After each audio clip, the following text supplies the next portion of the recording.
สุนทรวิจิตรตอนนี้โขงนครพนมสบายดีโซนหอนาฬิกา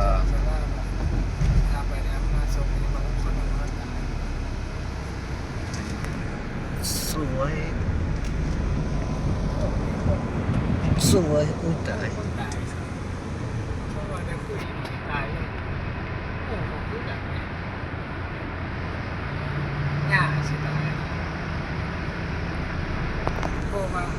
แต่ว่ายังไม่ตายแบบบางวันก็มาตายมันจะว่างสาย15 นาทีโตขึ้นมาวันตายจอดไทยสามัคคีคนเข้าดีแล้วตอนนี้ก็เป็นวันพักวันเศร้าแล้วมันไม่น้อยจังเล็กก็เป็นราคาเบิดว่ะ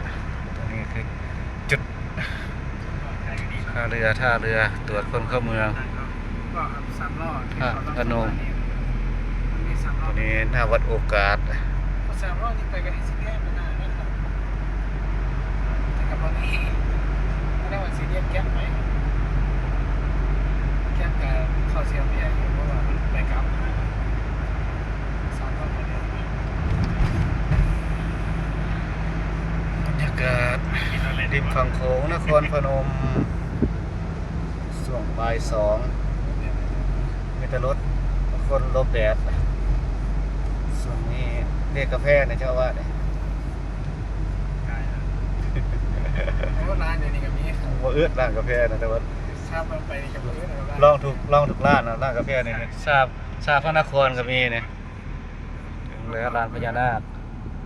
พญาศรีสัตนคราชแดดอันกระจกส่องกระจกพอดีเลยไม่ค่อย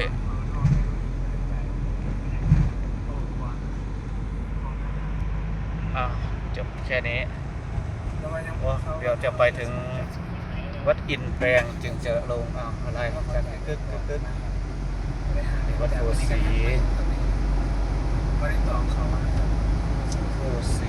ตัวนั้นคือฟังประเทศลาวเมืองคาแขกแข็งขมวนกำลังทำ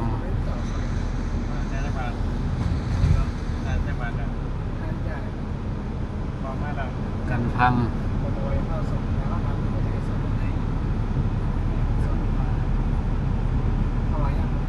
คอนพนมมัวกับกระจกเนี่ยจังน้อยกับกระจกเนี่ยจังน้อยก็เลยเป็นลายตา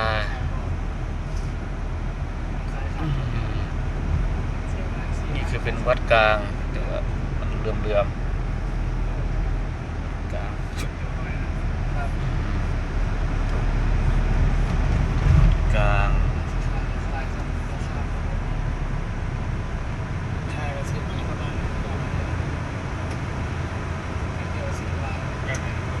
ธนาคารพัฒนาวิสาหกิจ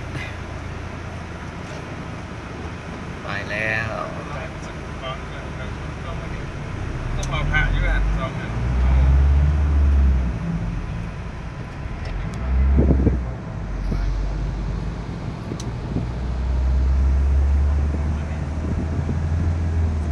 วัดหอท่า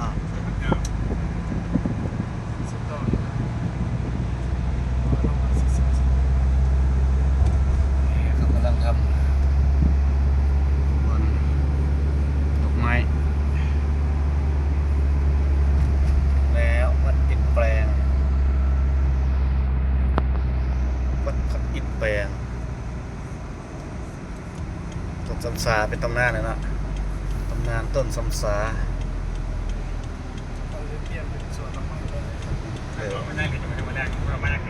เขาเอียงเขานั่นเยอะ